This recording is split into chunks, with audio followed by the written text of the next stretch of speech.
Somebody give it to you. Thank you, Michelle. Hello, everyone. Hi. So, how's it going tonight?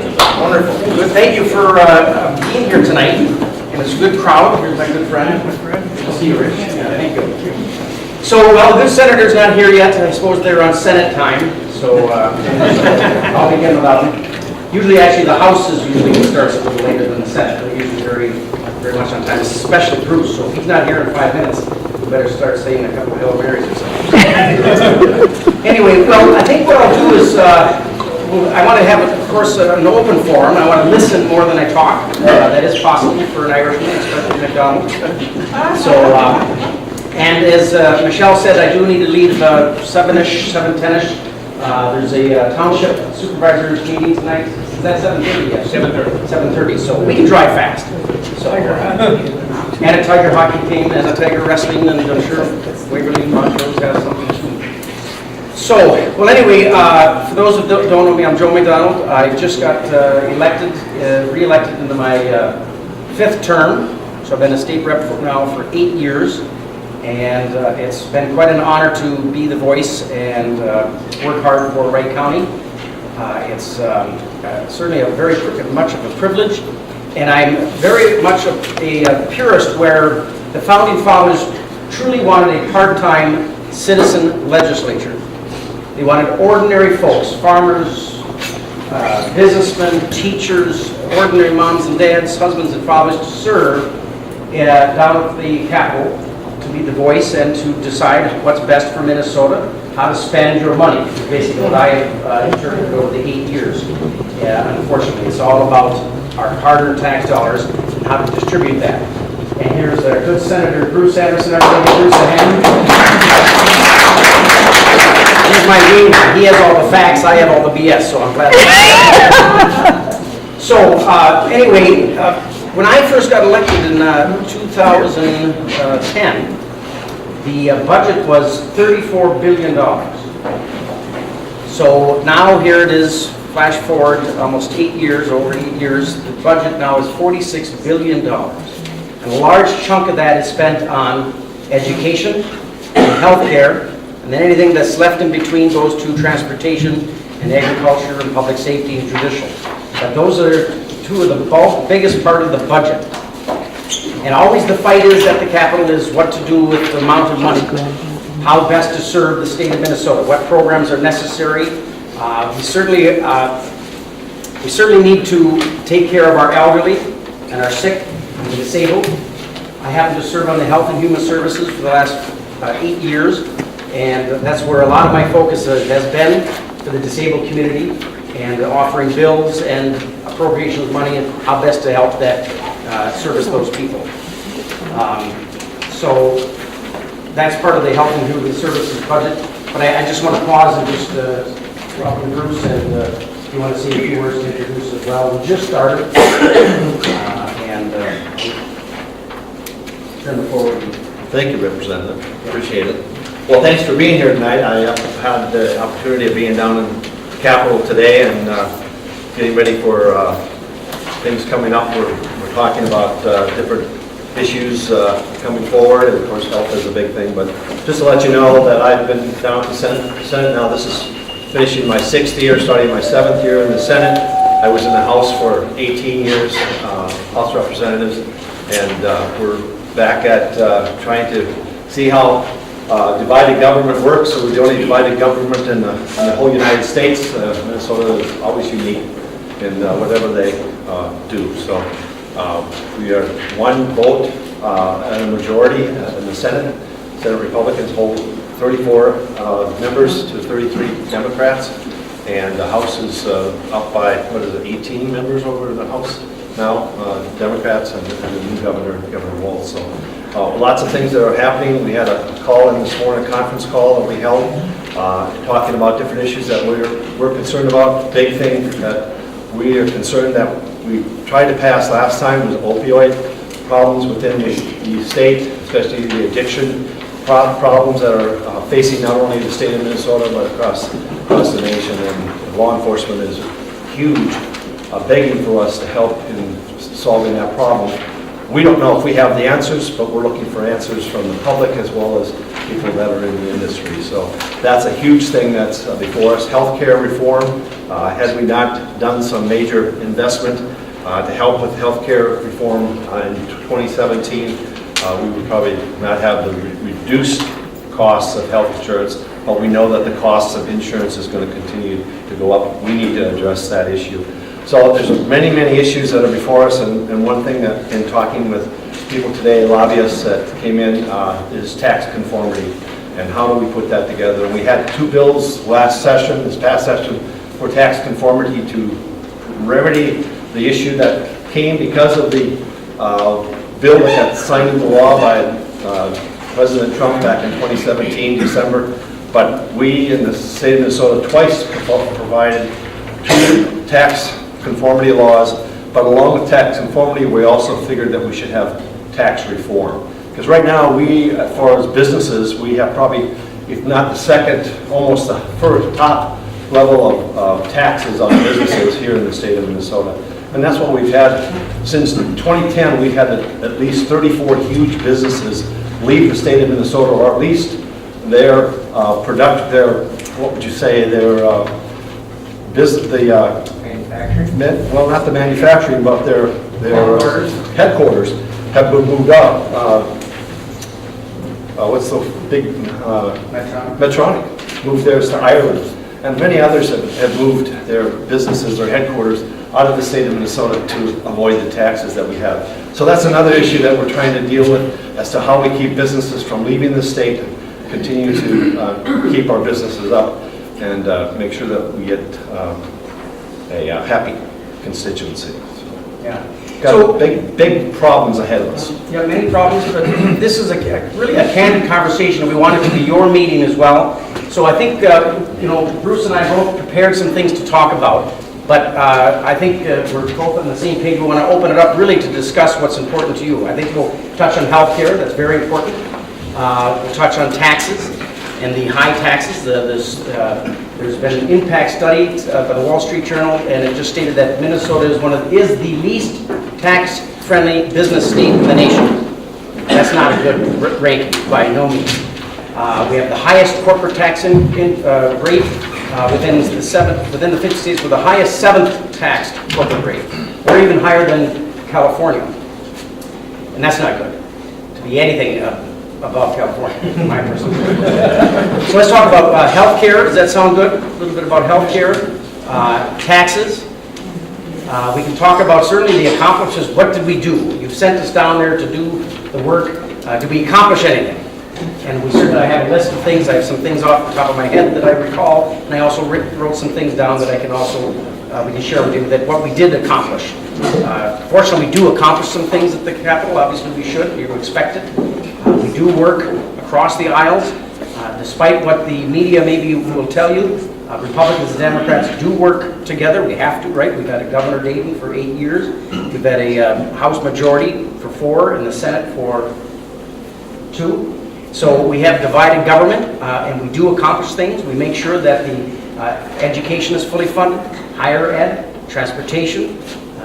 Transportation, we had the largest investment in transportation in the history of the state of Minnesota. And we'll talk about how that affected Wright County and the specific cities. I have some of those numbers. Without raising gas tax. We did lower some of the taxes, some of the state sales tax, some of the Social Security tax. Who in this room believes it's fair that we should tax your Social Security checks? Raise your hand. I didn't think so. It's ridiculous. You can take the death tax too. That's ridiculous. The death tax is another one. So Bruce and I both have worked on, I've had the death tax, what's called the estate tax. I had the repealing of the death tax. Governor Dayton wouldn't sign it. So we're able to at least conform with the federal government. So we did reduce the threshold of Minnesota from, I think, 2.5 million to 5 million estate with your estate tax, your estate valuation. Joe, could you explain that? Because I think that people are sometimes not. I mean, if you have $5 million Of assets. that's not taxed. So it's up. Up to the first 5 million, yes. Yes, Correct. exactly. That's the So federal it's people that have more than $5 million that. Well, that's a lot of money, $5 million, right? Boy, I tell you, I can't even tell you what it would be like to invest that kind of money. But it's not a lot of money when you look at family farms with land and tractors and equipment and barns and homes, or a local manufacturing company. There's a lot of local mom and pop manufacturing companies that I can name, from Randy Sanitation to Palbrand to you name it, Stirs. So it's not a lot of money when you start adding up. Okay, so would you repeal the whole death tax, or would you just increase that 5 million? The bill that I authored was to repeal it completely, and I think Bruce had the companion bill in the Senate. Yeah. Get rid of it totally. There is the Minnesota, another study has been done that indicates that dollars do leave Minnesota because we are a high tax state, because of the high tax, the estate tax, the corporate tax, and the income tax, and every other tax. Dollars do leave Minnesota by the millions. And the Center for the American Experiment, that I was trying to think of, located here in Minnesota, did an impact study on that and released data that substantial facts that Minnesotans do leave with their money. Those who have that kind of money do get out of here. And I can name 5 just in Delano, small little Delano, people that I know that are ready to leave and or have left for 6 months and 1 day. And talking about dollars leaving the state of Minnesota, there's been over pushing $150 million that left because of childcare fraud in the state of Minnesota, where they have put up these individuals who made application for childcare, and they have a shell front saying that they put this and they have all this documentation, but when it came to actually investigating their facility, there was nothing there. There was no child care facility, and we found out that a lot of this money has gone overseas to terrorist countries and terrorist organizations. And that 150 million, I just said to my majority leader today, I said, someone needs to go to jail, someone needs to go to prison for taking that kind of money away from our child care providers and making it not available to us here in the state of Minnesota. And that's amazing that we would allow 150 million. But it's been an ongoing thing. It's just now that some of the newscast people have picked up on this thing and have made it a big issue. But that's more dollars leaving the state, not just for what you were talking about, fraudulent means by which our Minnesota NICE has been allowing this to happen. So someone in our bureaucracy in St. Paul has been allowing this, or the rules and regulations have been basically not followed to make sure that this has been on the up and up. So how does this sound? We'll talk healthcare, taxes, transportation, education. Anybody on education? There's never enough money for education, but we continue to fund it because it's very important. It's in our Constitution, 13th Amendment. And we want to fully fund it this year, hopefully. Fully funded, yes. And how does that sound? And then we'll wrap it up with maybe what you expect us to do in St. Paul. Now, keep in mind, I'm in the minority. The House is the majority is the DFL. And so I'll do my best to work with them and have hopefully some of the bills that, some of the laws to repeal that we believe here in Wright County, or bills to advance our concern of the cause. And then the Senate, they're in the majority by 1, so Bruce would have that. Slim. So we can talk about going forward for the 2019-2020. Sound good? I'd like to go back to one of the things you said before Senator Anderson got here, and that was the rate of increase in spending in general in Minnesota. Oh. And it's one of the things that's kind of the biggest thing you need to get your hands around, in my opinion, is just keeping spending under control, regardless of what it is. It just seems that it becomes a love fest. Who can spend more? Okay, I'll give you this for that, okay, I'll take that for that. And before long, you have this $40 billion budget or $50 billion budget or whatever. And really, the taxes aren't the problem, it's the spending. Because the taxes are needed to support the spending. So if you can really keep your hands on that issue, I think you're doing the most important thing. Yeah, very good question. And we have for many years, at least the 8 years I've been there, bills that would be a zero-based budgeting. So we start at zero. So anything in transportation or healthcare or education or judicial public safety, you don't start with their $24 billion pot. That's their base pay. Then they add on to it. That's what we've seen. And we want a zero-based budget. We start at the zero here, what are your needs for HHS? What are the needs? What kind of dollars do you need? But what has happened, I've observed in the 8 years, and sometimes it's out of our control, right, with split government, or maybe someone else in the governor's office that doesn't believe in my philosophical differences. That's tough to say sometimes. So a zero-based budgeting bill has been introduced, and it doesn't go anywhere because the governor didn't want to sign it. But that starts at ground zero. But unfortunately, what the state has is a problem of that HHS, I'll just use that example there, and I'm throwing out a number because I don't have the specific number, we'll just call it $22 billion.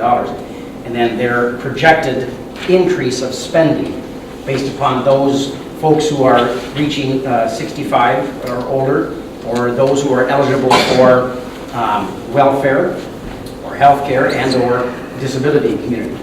So there's many factors that are out of the control, such as the growth of senior citizens or Medicare, and then the growth of the needs of the disabled community as well, and the senior citizens.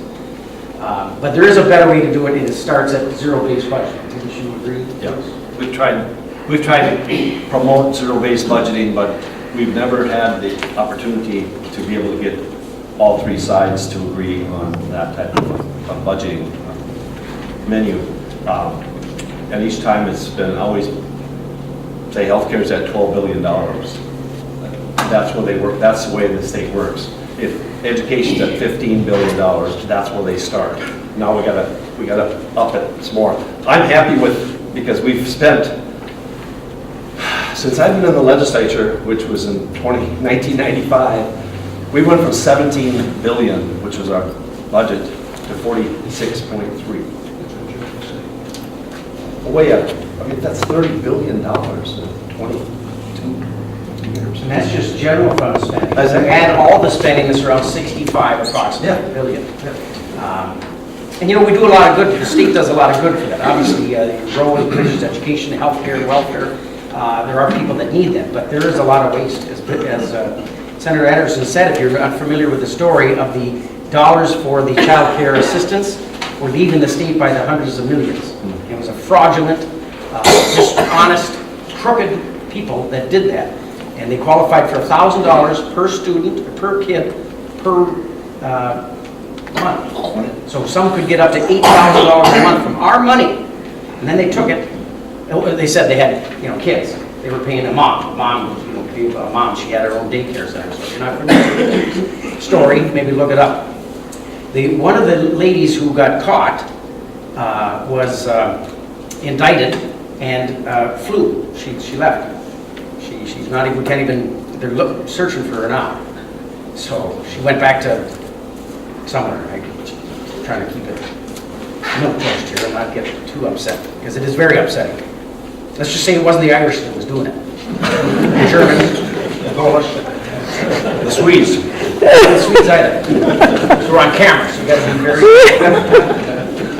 So, okay. Throw out A couple of things on that. One thing, we often have to look at ourselves in the mirror and understand our own hypocrisies with that. So, understandably, we need to be careful when we're being videotaped, and we're going to have it on social media later, and we don't want to bring anything out. But if we were to take a look at, in the community of Montrose, we've got families that can get assistance in some sort of way, whatever it might be, but then they're driving around a $65,000 brand new Yukon. And so that's what I mean by, you got to be a little bit careful when we start tossing stones in a glass house. I would agree. So that said, are there potentially any sort of, because it would be a huge administrative feat, right, to go after that, but what kind of maybe fail-safes, I'm lacking the right word here, Mike? Safety nets, fail-safe, that's good, yeah, absolutely. Well, it all starts with the eligibility standard. How are people eligible, right? And setting the criteria. And DHS sets that criteria. It should be set by the legislature. Maybe at one point it was. But who's eligible to qualify for? We certainly don't want children who have a single family to not be fed or taken care of, right? We can't abandon them. So we want to make sure those who need the help get the help. And the day that I vote against families not helping their children, those who are in poverty, the day I have to quit. Because as a Christian, we have to help those who truly need it, in my opinion. That means the elderly, the disabled, the poor, those who are in great poverty and downtrodden. But there are many people that are abusing the system, and yes, they are driving around under Yukon or whatever. You know, I've seen it as well. So we need to tighten up the eligibility, the criteria, and at that point, I suppose, have a investigation team within the DHS to make sure that people are qualifying and not abusing it. Well, the OLA, the Office of Legislative Auditor, has supposed to have come out with a report the end of December. Now they're saying it's the end of January. Some people are saying it might be the end of April. But the OLA basically took, what the OLA does is they get requests from the legislature to investigate the bureaucracy. They go into healthcare, they go into education, they go into, you name the bureaucracy down there. We ask them to go in and investigate the way they do their processing, their making their budgets and things like that, and taking care of the needs of whatever bureaucracy it is. The OLA basically dumped what the legislature had asked them to do. This is back in June, because of this fraudulent story that broke on, I don't remember what the channel was, but they went after it, and they had promised that they would have a report. Now, I just was listening to a House hearing by Mary Franson. She's got a subcommittee on child care. And they were saying there, in fact, Jim Nobles, who's the OLA, Office of Legislative Assistant, he's the director, he was saying that it is so insidious that's going on. He says, I can't tell you all the things that are happening, but he says, as soon as we can get all of our hands on it, he has been given subpoena power by the legislature to go after these people to make sure that they talk. And if he can't get them to talk, he has the wherewithal to take them to court, to district court, and make sure that they get it. So we're hoping that what he finds out in the situation with the fraudulent issue of childcare and other issues where there are things that are not right, we're hoping that he comes back with some recommendations of things that we can do to at least go after and either clean up or tighten up or get rid of some of the rules and regulations that are hurting the money that should be staying here in the state of Minnesota and keep it here rather than going outside the state of Minnesota. So I was looking forward to hearing that report come back, but as of the 27th of December, it hadn't. It's going to be a tough one to fill out. It's going to be a tough one. So that's a good point. Just real quick, the OLA, of course, then they do in their investigation, comes back to the legislature, to the committee, and gives suggestions of how to tighten up eligibility standards, how to reduce the fraud, how to make the system work better. And then from that, the lawmakers produce a bill and put it through the House floor or the Senate, and that goes through the committee. So that does happen. Yes. It's not just helter-skelter on it that good things don't get accomplished. So because of the OLA and their nonpartisan and their suggestions, many state programs are investigated, are then suggestions made, and then through the legislature, those are done, passed through committee, passed on the floor, and then passed through the governor's office. So I can't specifically name each one at this point, but that does happen. But too often, it's ignored at some offices in St. Paul. I think, actually, Leander, you had your... Yeah, you were at the meeting last night too, Joe. I think one of the big things in education is school districts outline here on the fairness and how the money is dispensed out to the different districts according to their student body and so forth. That seemed to be quite a wide subject of a problem last night at that meeting up in Buffalo.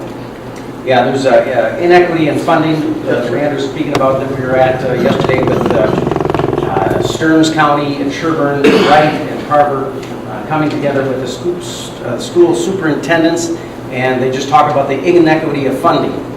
That, for example, the average student in our district here in Wright County gets around $9,000 per pupil, and 9 to 12, and in Minneapolis, it's anywhere from $12,000 to $25,000 per pupil.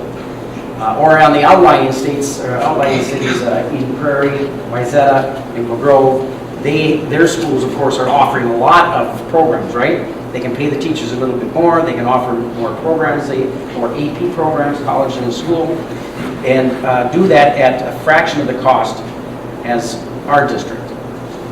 So the inequity in funding, but at that meeting last night in Buffalo, I did state that I'd rather have our problems in Wright County, in our school districts, than the inner city, no matter what the cost. But there is an inequity in funding that we're gradually working at increasing the funding for education. But there's never enough money for education. So, sort of two parts. But just a little fact check, the Fox News report on the child care scam said 100 million, not hundreds of millions, 100 million from Fox News. And a lot of people think it's a lot less than that, but there's no doubt it's going on, but maybe more like tens of millions is what some other reports say. But they're not sure, because about 100 million is about half of what they put out there for child subsidies, the state did. So that's just a little fact check, because I was just looking it up as you guys were talking. Yes. And then the other question I have is, I do hear a lot of people sort of saying, I have a neighbor, or I have a friend, or I have someone living down the road who's cheating on their disabilities, they're getting disabilities, they're really not hurt, they go to the doctor, say my leg's bad, and then the doctor gives them a note, and then they get these disability money. I hear that over and over and over again, and I'm just curious what's happening at the legislature to explore this and see if that's really something happening in the communities. Your first comment, yes, I should be more careful what I say, not hundreds of millions. Sometimes I exaggerate, just sometimes. It's easy to. And again, then, as far as eligibility and looking into investigating those issues, that's again the OLA job to investigate, first to hear of that story, and then investigate it, and then bring the information to me. I'm not an investigator, I'm a photographer and a part-time lawmaker. So I don't have the wherewithal to go in and investigate DHS programs and see who's eligible or not. I do know in my little town of Delano, and even in Wright County, I know some folks that kind of think, gee, really, do they qualify? But, you know, it's not my job to go in and knock on the door and say, how come you got a new Cadillac? So, but it is the job of the OLA and the legislature to oversee that, and then for us to make the laws to tighten up so that fraud doesn't happen. That makes Is sense? that the same OLA report you were talking about? Yes. So they're Yeah. also looking at disability fraud and things like that? Yes, and they That's basically good. set aside the instructions. They had 5 different areas to investigate, which wasn't part of the child care fraud. And Jim Nobles brought the whole, our requests to investigate that what had come out on. And when I heard the committee report with Mary Franson and, can't think of his name. Anyway, had a gentleman that worked in DHS. He was funny name, but he investigated. He was seeing things that were incongruent as far as things that were happening, supposed to happen, and what actually happened. And he investigated. He was a whistleblower back in March of last year, and he said on tape was 100 plus, could be $150 million, even though the Fox News came out saying, and other channels have come out saying only 100 million, but or probably less. But he was the one, because he was the insider of all the things. Well, he lost his job at the end of March. He was gone. The guy that was working for DHS. No, right. Yeah, Jim Noble's looking out, but if you got a chance on your phone or your computer, he works for you. Everybody respects him at the Capitol. He's nonpartisan, and he's a fighter. He's a watchdog. He will give us hell down there and anyone else that is using the system.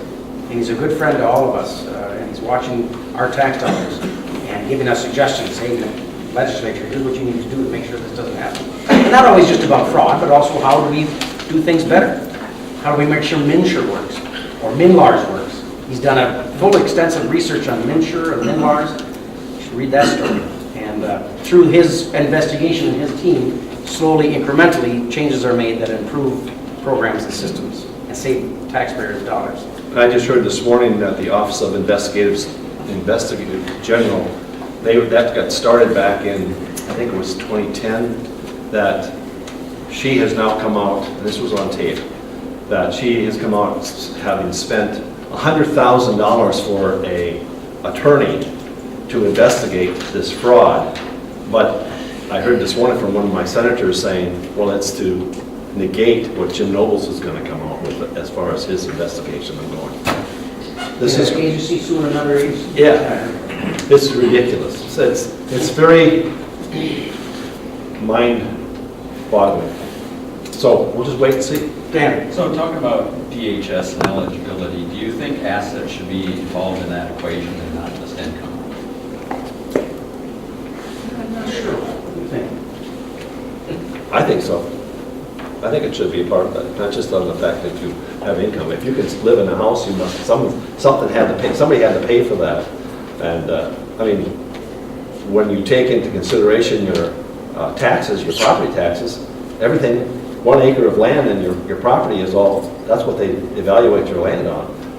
Well, why wouldn't you do that with your eligibility to be in childcare? Well, are you talking childcare or anything? Any program, yeah, anything that Yeah. DHS is evaluating Yeah. assistance for, you know. Yeah, they should evaluate that, but, you know, sometimes I look at a case per case per case. DHS, when they come to the legislature in committees and tell us what they're doing, because, you know, you kind of want to know what they're doing and how they're helping Minnesotans, they'll go case by case. They'll take a single mom with 3 children, they'll take a senior citizen who just lost her husband and who lives in a big house but doesn't have an income, and so, or they'll take a family with 7 kids and the husband was killed or whatever. So they have instances and case scenarios as to what good and what are they doing to help Minnesota. So sometimes you can't just paint with a broad brush and say, well, this guy has $1 million farm, you don't need any help, when you let him die. So those are the things that I think are important. That's kind of why I asked the question. Because there was a farmer, if you know, I think it was a year ago, the news, thanks for the news doing their job, a gentleman who is a millionaire with assets and some cash, not a millionaire cash, but he was a millionaire, and he applied for programs. Was it Minsure? Well, Minsure and other subsidies, food and whatever, SNAP, and he qualified for a year. And he did that just to test the state of Minnesota and its programs to see if he could get away with it. And he announced to the news that he did this, and he was eligible by all criteria, he didn't break the law. And I think Governor Dayton said, well, that's just one instance. It's kind of, he didn't say no big deal, but it seemed to have that kind of attitude. That it was a one incident, Republicans don't use that for him, that kind of thing. But he was concerned about it, for certainly, and I think he talked to DHS to look into that. Obviously, Governor Dayton doesn't want tax dollars to be wasted as well. He cares about that. So, yes. Does that make sense? Yeah. I got another question, the provider tax. No, sorry, one question each. Provider tax, it's going to go away. How do you guys think that should be funded? You go first, Senator. Well, the provider tax I've always fought against, because it basically ends up you paying, if you go to your dentist or your doctor or whoever, you end up paying that 2% that's on right now, and it's supposed to go away in 2020. And everybody's saying, well, you know, that's going to be so many millions of dollars that we're going to have to, that's going to be a hole left in our budget. Well, we shouldn't be this big to begin with. We should have backed off on that whole thing, and we need to re-look at the budget to say, if that's $700 million or whatever the amount of money it is that's going to be gone, then let's look at your budget. I mean, if you lose, if you've got a steady income coming from some renter because you know that they're going to give you whatever amount of money, maybe it's $70,000 a year for renting your 1,000 acres or whatever it is, and you lose that, don't you have to reprioritize your budget? Because you're going to lose that 70,000. Shouldn't we have to do that? Yeah. So I think when you talk to dentists and you talk to the physicians and things like that, they don't want that provider tax on there. They think that that's a hurt to them, but it has to be passed on to you, and you end up paying it. So I think that we need to reprioritize, relook at the budget and say, you know what, we're going to lose that. Let's look at our budget and reprioritize what we're going to do. Yes. Right now, obviously, it needs to be funded or reduced. Right. Yeah, because that sick tax, they also call it the sick tax, the 2%. Everything you do from a dentist to a medical device or any hospital visit goes into a fund to help pay for those who can't afford health care. It's very tricky. What do you do? I voted for that bill to get rid of the sick tax when we were the majority. So there'll be a big gaping hole of that money to help the sick and the poor. So we have to come up with that money then, certainly, because I'm not willing to let them die in the street. But as Bruce said, you got to prioritize them, certainly where the money's going. And okay, if they're our priority, then let's make that our priority. let's cut other areas within the DHS or HHS so you can help fund that priority. So could you be more specific about where you think, other than fraud, which I don't know what percentage that is, but I've got to believe that the overages are not, there's got to be other things that are tough decisions that you have to make, that if you were to adopt something like that, what would you cut? I'll let the good senator go first. Yeah. This is idea to do that, so I'd like to hear from you. Well, thanks, Joel. That's been nice. Did you have to leave right now? My wife's calling. There were so many different things in the budget that we tried this back when we were in a majority back in 98, 99. The majority leader, Marty Seifert, said, we need to go in and take a look at each particular budget, almost like going and zero budgeting and taking a look at each particular. And that's the whole thing, is going in there just like a surgeon going in and be able to cut out the right thing without damaging the whole body of things.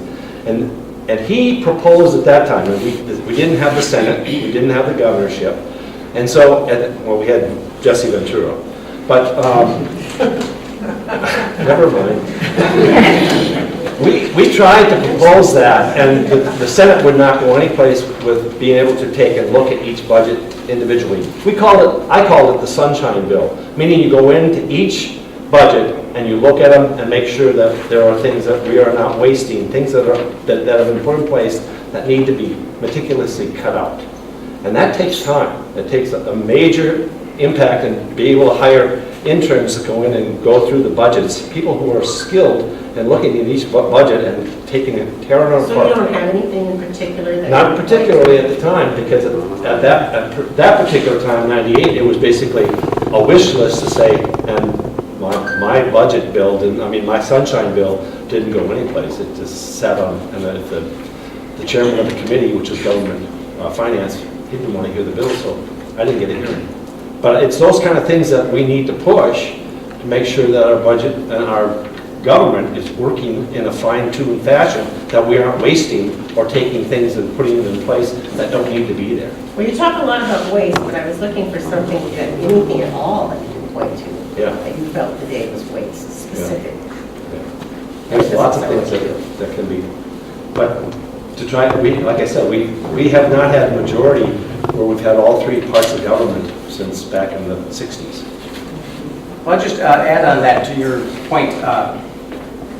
I don't think there's a lot of time spent on fraud. When you look at the budget, let's just call it a $46 billion budget, fraud and waste and abuse is a small portion of that big budget. Mm-hmm. It gets the big numbers, though. It gets the anger, the angst of the people, and me and everyone else. Like, oh my gosh, right? Hundreds of millions.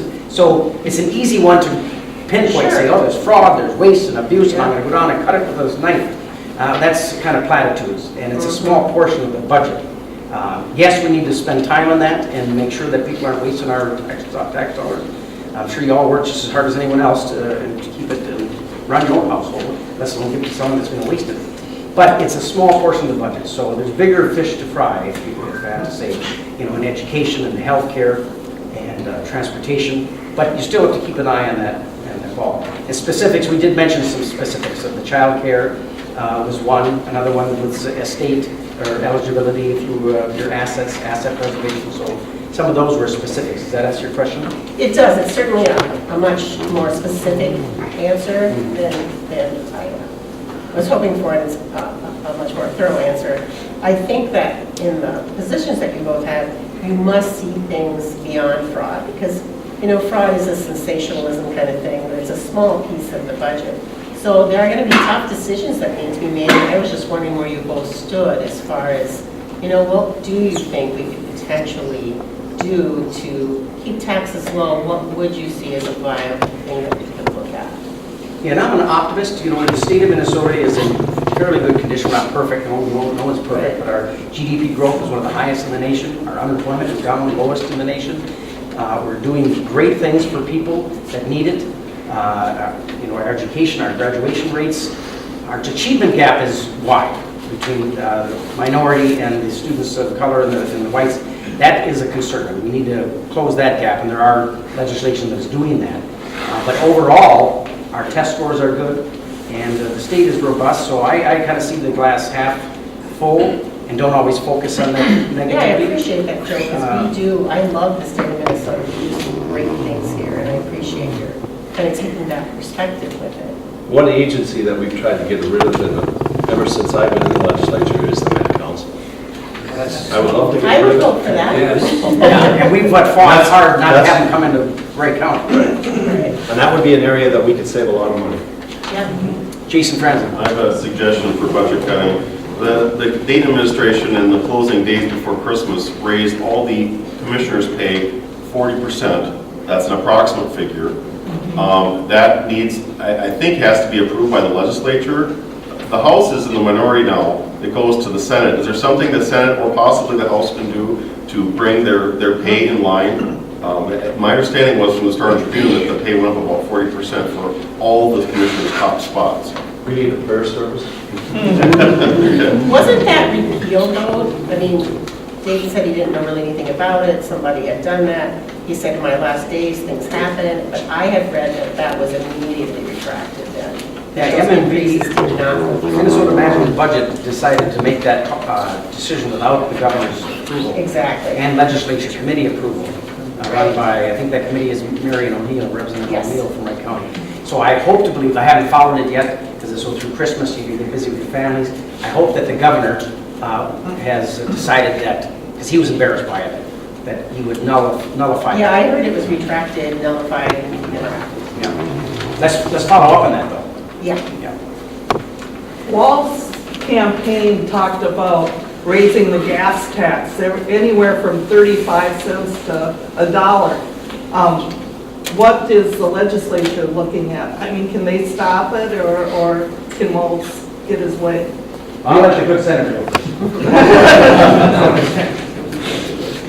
We are not going to, in the Senate, as far as our majority, we've already said that we're not going to pass a gas tax. That's dead on arrival. So if, unless there's something that I don't know about it, I don't think we're going anyplace with that. To me, it doesn't need to be. We just passed a huge transportation omnibus bill in 2017, the largest transportation bill that we passed in over 20 years. And we did it without raising gas taxes, and I don't see the need for it here. But they always got some little piece of information out there that we are not aware of that they want to see brought into the forefront. So I was surprised, actually, that Governor-elect Wells would even suggest that. It's not a bad idea necessarily. I don't like it. I wouldn't vote for it. But unless he had more knowledge than I did as far as what the legislature has done with DFL help as well, Governor Dayton signed it. We have a $300 million influx of new funding in the next 2 years in the state of Minnesota with a $1.5 billion projected surplus. Remember, it's a projected surplus. That money is still in our pockets. It's only projected to be a surplus. So always hang on to your wallets.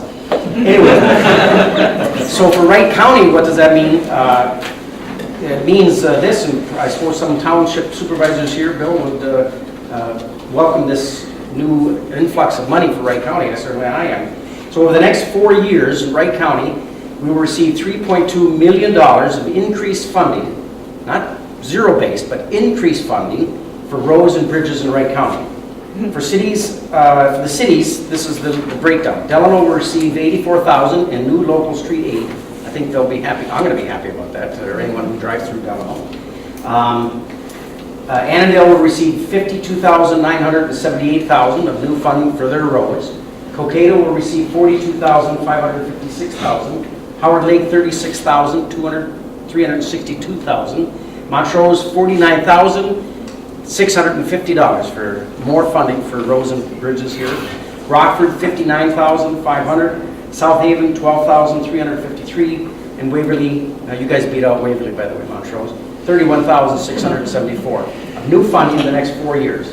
And if you drive on Wright County, you probably realize that you could use we need that money, right? Joe, So- what does St. Michael and Albertville get? I don't represent them anymore, so I don't have that, sorry. Darn. Call Eric Because- Lucero. Yeah, but I can find that out if you want. So I'm not going to vote for a gas tax. I don't think that's the answer right now. How do we fund this? I'm glad you asked that.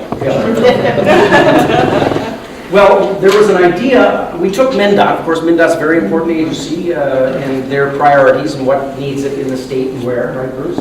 So, but what the House Republicans did is they took the existing money on sales tax for transportation. Now, not everybody was on board, but for every sales tax paid for a item, automobile item, tires, gas change, or oil change, new fender, whatever, that money we decided to use for just transportation. And I thought that made sense. I think a lot of people that I knew in Wright County thought any extra sales tax that is paid for because of transportation, that money should be used to fund the roads and bridges. Do you all agree? Yes. Now, that did leave a hole in the general fund, because then we take that number out of the general fund and put it in the transportation fund. But frankly, transportation is a very important element, and it is needed without raising that gas tax. No bike pads. You want bike pads? Not on that money unless they start paying for it. No, as far as I know, Well, it's given to each of those cities to use it at their discretion, so. it is frustrating to drive through St. Paul, and the roads are so narrow, or narrower, because there's a bike path, which I'm not against bikers, but in wintertime, and it's not used, and you can barely get by, because then there's snow, it's poor planning, in my opinion. Have them licensed and tax them too.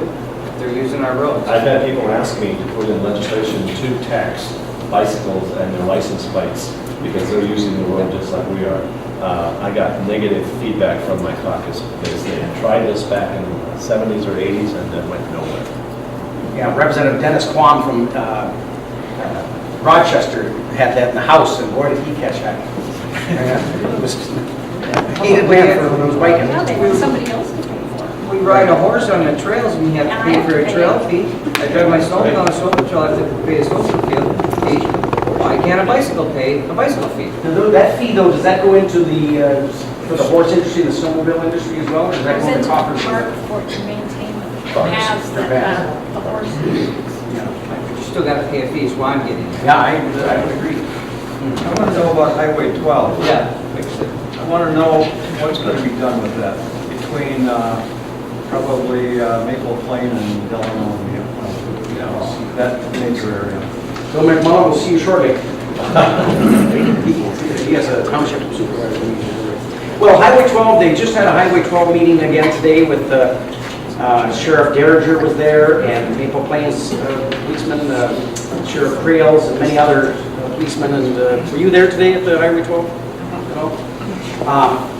So what I got from Sheriff Derringer today is that a lot of the things that the group came together to form a couple of years ago to deal with the Highway 12 safety has come to fruition. And now they just have to continue to decide what areas need improving. They are going to improve, I guess a roundabout is what I heard, correct me if I'm wrong, on 90 and 92. And then the rumble strips, and I think that's it right now. It's not gonna solve the problem anyway. Yeah. What do you do? It's a heavily traveled highway. It needs to be a 4-lane road from Wayzata out to Montrose or farther. And we did put in the, they put in the divider on the super tube. But you still have people that are distracted driving, that are careless, reckless, and not paying attention. So you can build a 4-lane or an 8-lane or the most pristine highway in the world. And if people are texting and distracted or sleeping or drunk or whatever, it's never going to be safe. So The growth. I mean, they've got a 300-house development coming into Delano. What's the development here in this community? What's in the next community? They all take Highway 12. We have to fix that road. We've been out here for 30 years. You've been here just as long as I have, longer. It's got to be fixed. yeah, I agree. And unfortunately, guess who gets the money? Not Wright County, not Carver County, not the Met Council, the 7-county metropolitan area. And a lot of that funding is divvied up for light rail, mass transit, which is certainly needed, but so too is our congestion and our highways. Well, I think where it's going, from what I'm seeing, is the Met Council continues to approve developments inside the area that they have jurisdiction for, which of course increases their tax base. So the fact that the Met Council doesn't really have any authority here, that kind of, in some sense, although I would never want them to, but it works against us because they will always sort of vote for things that happen, or roads and things like that for development in those Hamilton County areas. True. Now, what have we done? I don't like to say I, because there's no I in it. But I did contact Commissioner Zelli last year after some of the crashes, and so did Bruce and other community members, the mayor of our districts and those lighting Highway 12, and impressed upon them the importance of the Highway 12 and how we need to expand it to 4-lane and improve its safety. So we're not just sitting around not doing anything. We are fighting, and doing what we can to get the funding and have put MnDOT put on its radar to expand. Please don't forget Highway 55 too. Yes. And there's a coalition meeting tomorrow morning, so I'll find out what's going on. Yeah. There hasn't been as many deaths on 55 as it's been on 12. And if it would be the Met Council's son, they would be doing something about that. Oh, it's Hennepin County. Yeah, it's Hennepin Yeah, County. right out of, And one of their family members would get killed on that road because it's a dangerous road. Why Drive do you it. never? You know, we gotta fix it. You know, I hate seeing any more people die because of lack of funding for a road. That's the last road, and this, you know, you've got 52, you've got 36, going all three directions, it was all fixed already, and Highway 12 ain't done. Right. It's a major issue. I will You gotta continue wake to up fight for around it. here. You gotta wake up. I got 3 kids drive Highway 12 every day, my wife does too. 3 every day. So hopefully with those roundabouts and the barrier, the divider, the Jersey barriers, and expansion, we'll continue to fight for it and get the funding. Rich? So, Bruce, we've been talking a lot about last year, about the usual discussions. With the Democrats taking over the House this year, are there going to be some new issues brought before the entire House that are going to get a lot of press? Well, yes, marijuana. Who thinks we should legalize marijuana? Raise your hand. How about we pay for education through marijuana tax?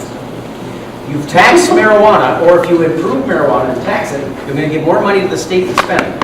So unless we reduce another tax, maybe our income tax, to subsidize that.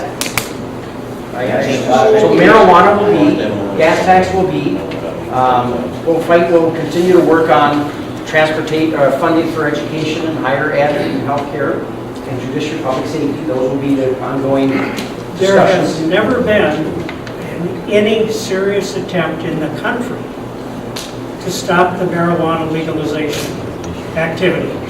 George Soros has been a primary funder for a number of years, but he's not by no means the only one. But there has never been a war on drugs. Marijuana today is much more potent, much more addictive than it was in the past. It isn't that, it isn't that wild hemp plant that somebody found outside of Delano. It's being produced in other parts of the world to be brought into the U.S. for a specific purpose of doing exactly what the British did in the 19th century in China when they conducted 2 opium wars. And the problem we've got in the U.S., well, the problem we've got in the world is there are hundreds of billions of dollars involved in the international drug trade. So the giant banks on Wall Street and their branches in Minneapolis are so addicted to that money that they are not allowing, and they know how to get into the pockets of Washington in particular, and I suspect possibly in St. Paul too. But no one has made any serious attempt to stop the efforts that have been going forward for years and years and years. And you can look at the state of Colorado, and I didn't come in with all the details tonight. Just look at what's happened to Colorado since they legalized it.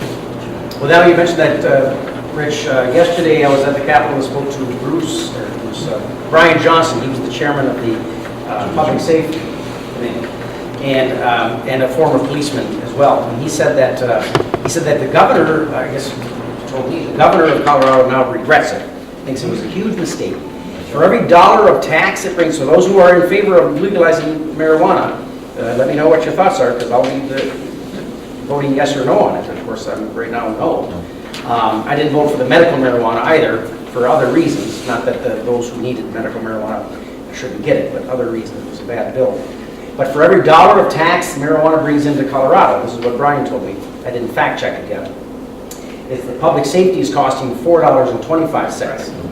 The increase in crime, the increase in traffic violations, the increase, I guess those are the two things.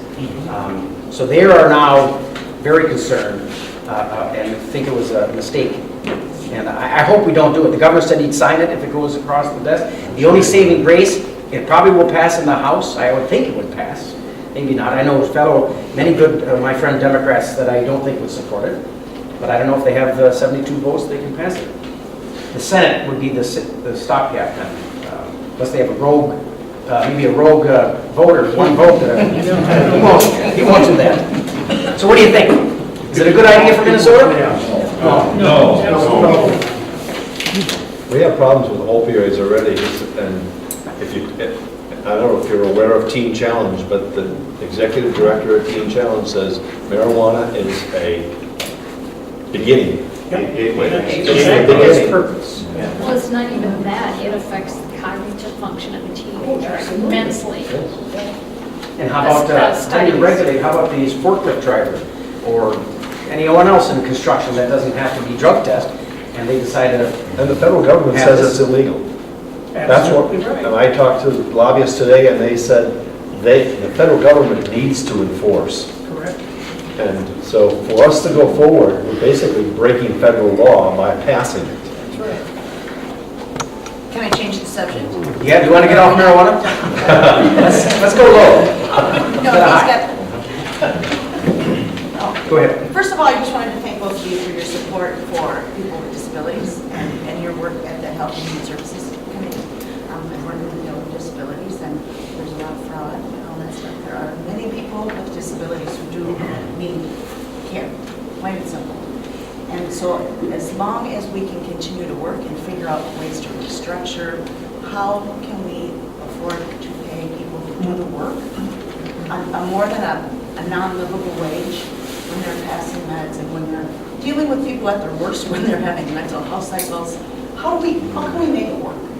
That's That's very tough. tough. Partner somehow, some way with to figure it out. The PCA, those who are caregivers who are taking care of our disabled and the elderly, they're not getting paid the kind of money. They can work at Home Depot and get paid more and do less work. So we need to pay them more. We need to give them the pay. And how you do it, it's simple. You have a bill that says we're going to increase the pay for those who are taking care of our loved ones by 15%. Well, so that's the easy way. Now where do you find the money? Finding the funds, which I think Where is there's Bruce a will, said. there's a way, we'll figure it out. Yeah, you go in instrumentally and precisely and find that monies where you can pay those people who are taking care of our loved ones more. Senator Julie Rosen, in our big bill that we had at the end of this past session, proposed 1 cent per pill on all medications that were going to be prescribed as far as opioids or anything of a nature that could have addiction. And that got smashed immediately by the big drug companies on the East Coast.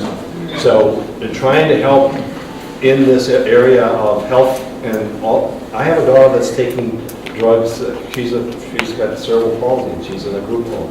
And those individuals that take care of her get squat when it comes to the amount of money that they go to take care of a child. Well, she's 40 years old, but she's got the mind of a child.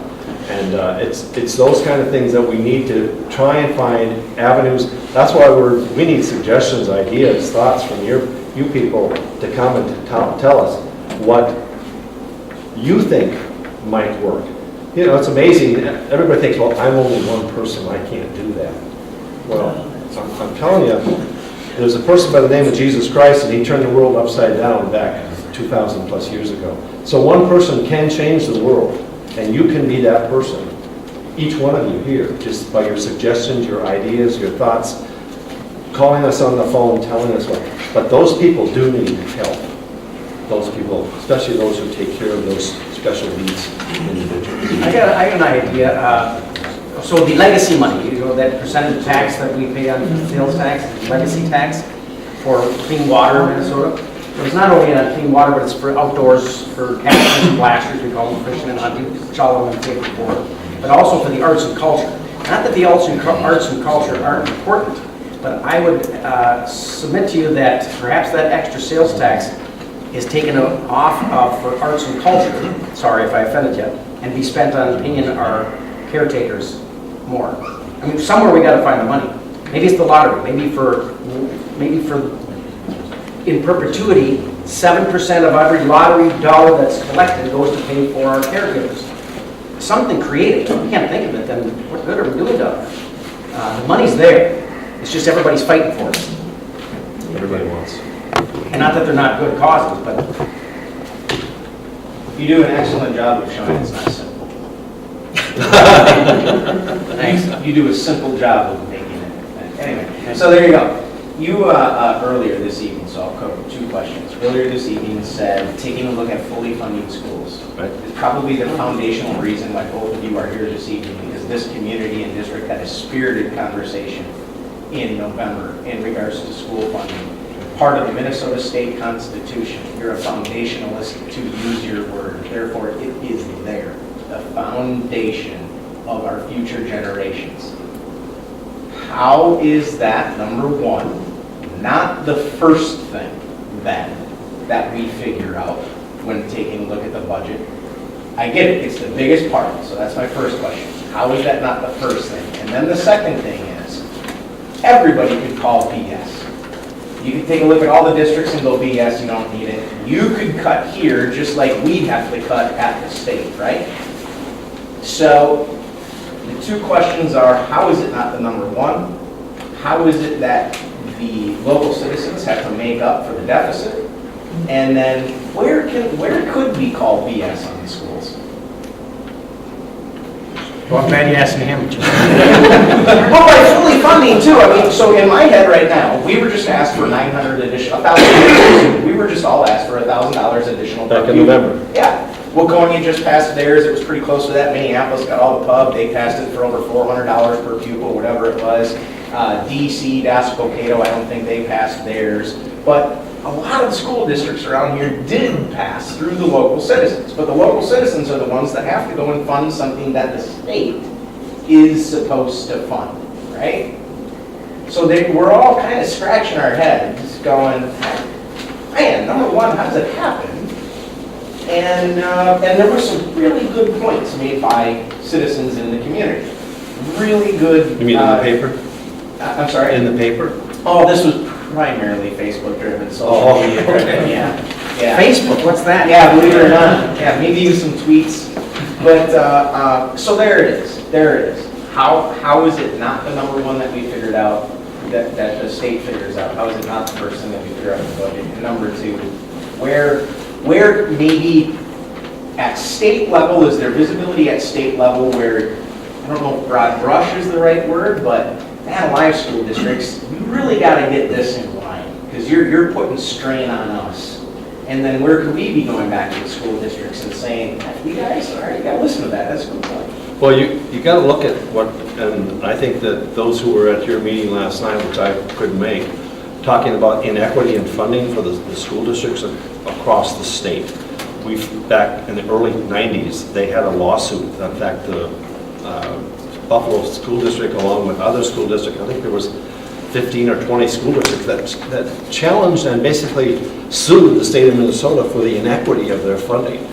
That's one thing that I think needs to continue, because I hear the lobbyists come in and say, you guys, we're not being fully funded like we should be, when Minneapolis, St. Paul, and the surrounding areas of the metro area are getting $15,000 per child and we're getting 8,000 or 9,000, I think St. Michael's like 885, or they were right under the 9,000 mark as far as per child funding.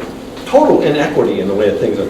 And another thing, our education funding shouldn't be going to the federal government. It should all be staying right here in the state of Minnesota. It shouldn't be going, that whole thing it's bogus. And that's been going on for decades. BS, you call BS. Yeah, we broke the ice there. What So on every child deserves a fair education, I believe that was a law that was passed recently, correct? I think that you're talking federal, the Georgia Bush initiative. Right. Yeah. So No Child Left Behind? No child left behind, thank you very much. Okay, so the right thing to do, where it potentially places strain, and this is what I've heard from several superintendents now, where it potentially places strain is if you have a single student in the school that requires a full-time individual. Yes.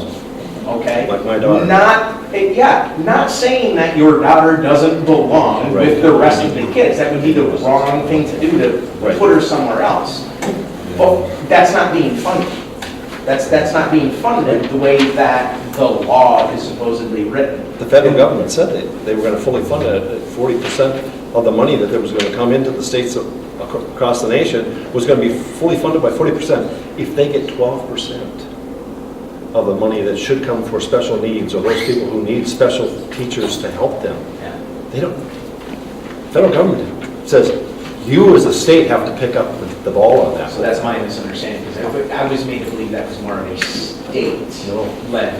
Federal government is supposed to have 40% for special needs. It was a federal program mandate. That's what was passed. To have, every school district must take those who have special needs and educate them, and we will pay you, the federal government, each school district 40%. I don't know how long that's been around, 25 years? Oh, or 70s? 60s and 70s. So, and we don't want to pass the buck to the federal government, but our money is going there, right? Yeah. For every dollar we send there, they give us back 50 cents. That is BS. Lucky. But they are not fully funded. They're only funded at around 12 to 15%. So if you talk to the school districts, mental health and special ed is costing millions of dollars. Just ask, our superintendents, millions of dollars from their general fund. And Brad Lundell, who fights for the equity and funding at the Capitol, he's the lobbyist, he was there last night. He came up with, someone asked a similar question at that event, and he said, well, what we need to do is, there are some people that don't need special ed, that are going into special ed because more money follows that kid. So there are kids that need special ed and special attention. But we need to identify those who aren't needing that. Maybe they're reading just a little bit slower because their family life is not so well. That's a big problem too, the family life. That's where it stems from. Maybe just a little extra special help in the classroom and not be granted that special ed requirement, which costs a lot more money for the school districts. Does that make sense? Yeah. So that's where the school districts and the state can work together to ensure that someone who just has a little bit, just this much behind, but not this much, that he should fall into that special ed category. And then those who are really in special ed that need that help, get the help that they want. So a restructure of the special education system potentially. Yes. Now let me just real quickly say about the state of Minnesota, because it is our priority, right? What's your first name? Chris. Chris, it is our one of our number one priorities, educating our kids. The state of Minnesota, within the states, we are one of the highest per pupil funding in the nation. I can't give you the number because I forgot it. I have it written down. But 12 or 13, whatever it is, number it is, we are one of the highest in the nation per pupil funding. So it is important. We do see it important. In the the funding formula for education is very complex and very complicated. The summary that I got yesterday is about 3/4 of an inch thick, just of the summary of funding of education. So if you take a school district that has kids that have learning language, can't speak the language, they need extra funding. Compensatory, those who are in below poverty and aren't speaking as well, can speak the language but don't speak as well, they get extra funding. So it's really a very complex system of funding education. So in the last several years that the state of Minnesota increased funding per pupil, including everyone in our district of Wright County, so too did the rest of the state get a 2% increase in funding for the next 2 years. Does that make sense?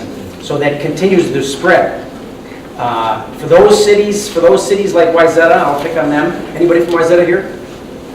Good. All right. Yeah. Good. Great. Ridgedale. Love it. But not, again, I moved out here. Oh, you moved. Okay. What's the map right there? Oh, so they have a lot of industry, big homes around Lake Minnetonka. So they spread out their tax base. Us here in Waverly and Montrose and Howard Lake and Delano we don't have that luxury of that property tax to help sustain and pay for education. So what do we do? We're stuck, right? Well, no, I think you're right. You talk to the school boards, in which obviously we have, I'm sure you have as well, and that they have to do what they can to cut their budgets to make sure that they can at least be successful. You don't want to cut teachers in the classroom, right? So we already know it's going to be personnel. Senator McDonald, or Senator Anderson and Representative McDonald, you do have another meeting you have to get to, so I didn't know if you guys just wanted to wrap it up with any closing remarks, or? I could be a little late to that. Okay. How about you? I'll follow you. Okay. Oh, you With the increase in like the global threat, like between Russia and China and North Korea, like threatening people with nuclear weapons, we've seen everything go up and down the escalation ladder here in the last few years. Is there any like civil defense money that's been set aside to help in case like a limited nuclear war breaks out or anything like that? Well, that's more of the federal The state like doesn't have any plans for like evacuations or things like that? They used to have it, but it's been kind of... Is it something that would be brought up if like, people really start to think about that? Well, we are so limited in the number of bases that we have here in the state of Minnesota. I should say, the base in Minneapolis, Fort Stelling, the base up in Duluth, and then all the Army Guard National, their funding is basically 75% federally funded. So anything that comes to them or anything that deals with their military, they take all the orders basically from Washington, D.C. Not that we don't have a state contingency, because we have a state military veterans affairs down in Minneapolis, but only 25% of the funds that go into supporting these different guard bases and Army Guard and we have a Navy base and a Navy facility in Fort Stelling, but for the Air National Guard base in Duluth and one in Fort Stelling, it's basically the federal government that has in charge of that, and they have all their basic plans for evacuation. Was the state ever in charge of anything like that back during the Cold War? Well, we had the Nike base, but that was federal government. That's federal government. State body. So, yeah, fortunately or unfortunately, that's federal government, and we don't really, there's nothing really in our daily activity that addresses that, other than maybe overseeing the National Guard, which in that case they would be dispatched, I would imagine. Right. But maybe in closing, just to bring up some healthcare, what are we doing to lower the cost of healthcare? It's such a monster, I don't know. It's so mind-boggling. I have friends here that I see tonight that the healthcare is so expensive that they can't have it. They have to cancel it. It's done. It's so costly. And others that are spending up to $1,500 to $2,000 a month for a family. I know a guy from Watertown, Tim, and his 3 kids. Well, for their family, $2,000 a month. I don't know how people do it. It's and what can we do? A couple of things that we can do. One, transparency in billing. Dr. Jensen, who's our great doctor and senator from Watertown, who's been our family doctor for many years, since '86, had a bill that would be transparency in your procedures. So every hospital, every clinic has to post what it costs to do business. I went to the physical therapy because I have a torn rotator cuff from punching my brother, fighting Irish, And PT, physical therapy, first time ever, $250. So it's close to $500. I was there for less than an hour. That's ridiculous. Had I known that, I don't think I would have gone. Unfortunately, at Blue Cross Blue Shield, they paid their fair share, and I have to pay my fair share. I would have just Googled it and figured out how to do physical therapy. The hell with them, pardon my French. My wife had the same thing, $750 for a shoulder thing. So, and we don't call it. So how much does it cost to, that's our fault as consumers. And it's their fault as well, because medical, they don't have to display their costs. And I think if they did, that competition and that transparency would drive down some of the cost of the health care. Health premiums, insurance, just quickly, Milo. If we opened the state borders and allowed many other insurance companies, other than, how many we have, 4, do business in the state, some of the experts, whatever an expert is, my dad used to say an expert is an X marks the spot and a spurt is a drip under pressure. But the experts say that would reduce health premiums 25% if we would open the borders and let other business. Why don't we do that? Why don't we do that? We've tried. I know we tried. Yeah. Well, these big pressure, just like with the trying to get a penny a pill for the addicting drugs to try and get that. The big drug companies come in, the same way with these big 4 insurance companies. They put pressure on the Senate and the governor to not allow this to happen. We shouldn't take it. We should. Or what? What happens? Very good. What do you mean? I mean, you're under Well, pressure on, so what's... The HMOs, a lot of believe that some of those HMOs, you know, are, I'm not putting them down, because That's why they a lot of were money going in created. there. They call it the black hole. The middleman. Once you get rid of the middleman and you just doctor-patient relationship, I think that would help drive the cost down. Milo, do you have something? No, I was just gonna say to your comment there about like, you can go to Napa or you can go to CarQuest.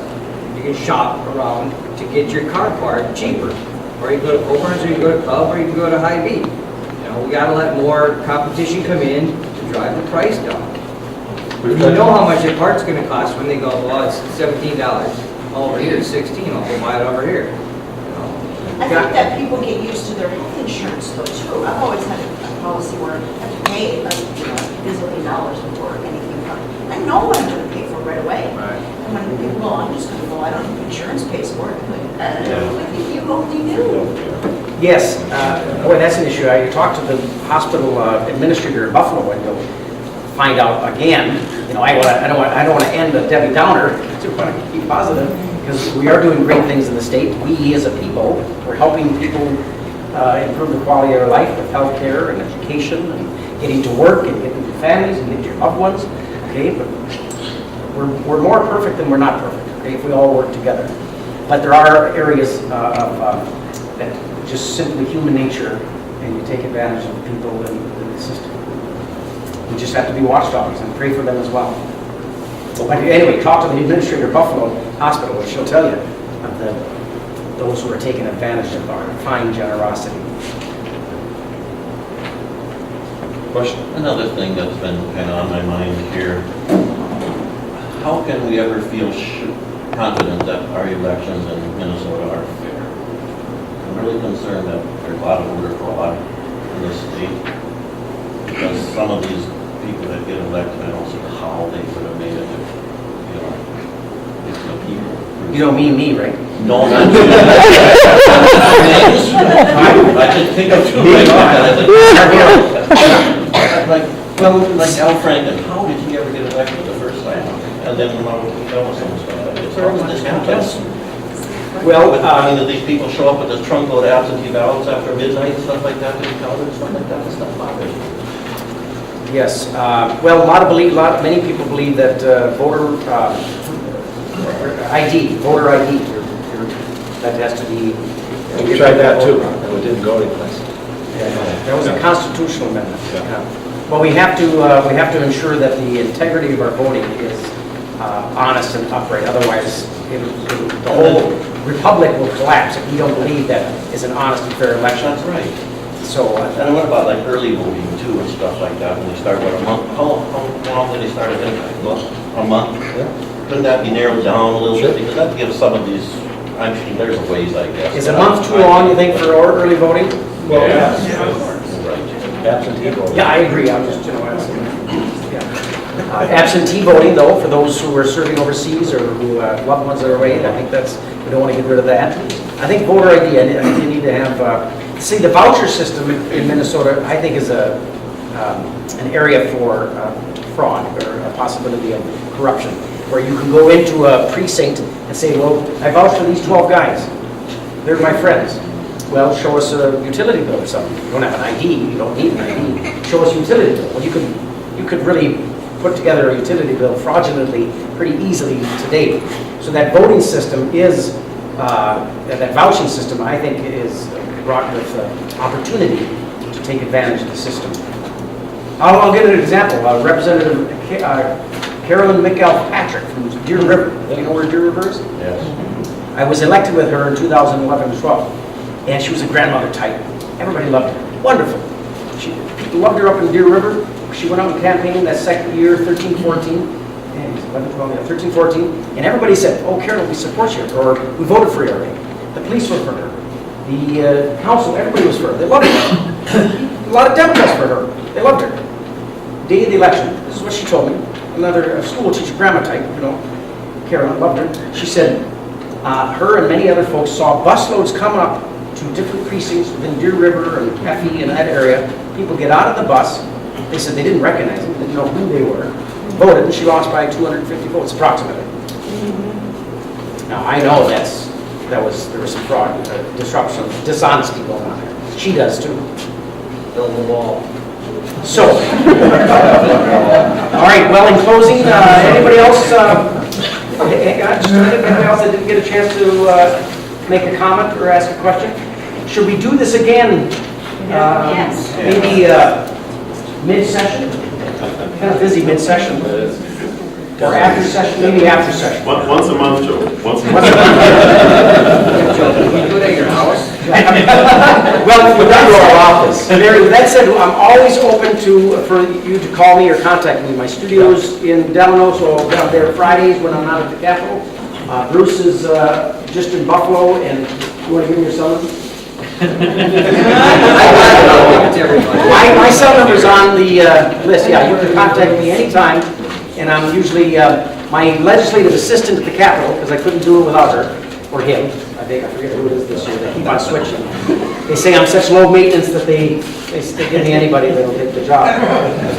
Anytime there's an email or a phone call from Wright County, because a lot of people will email me from other areas where I don't represent, I make sure that she highlights that and alerts me that, Joe, here's an email from or a phone call from someone from your county. Make sure you get a hold of them right away. And she hounds me to make sure I did that. So always get a hold of me, and I can help out.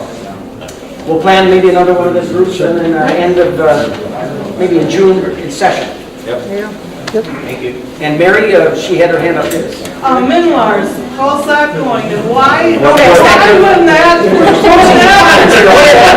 money, come on, why did they keep throwing money after bad money after, I mean, And why they're going to should we continue to throw more bad money, because I talked with the lobbyist today at the Capitol, and he said that they're coming back, the deputy registers out here in the state of Minnesota cannot keep up with the waiting for, I talked to a gentleman just last week, and he said he put in his request to have his license changed back in September, and he just got it the end of December.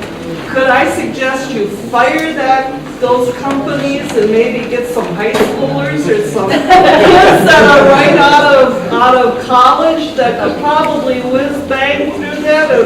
It's going to be $150 million by the time we're done. I know, it's crazy. So you want us to vote against the gas tax, correct? Yes. Right. Vote against marijuana? Yeah. You want us to fully fund education?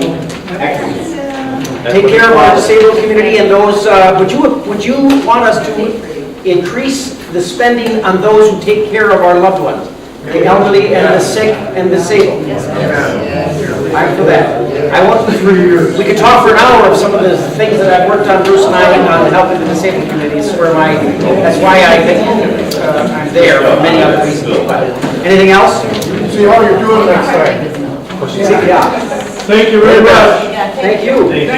Question? Bauman, you got something? I got something? Yeah. Yeah, I guess Bobby said I got something. I don't know how many of you have ever been down to the Capitol.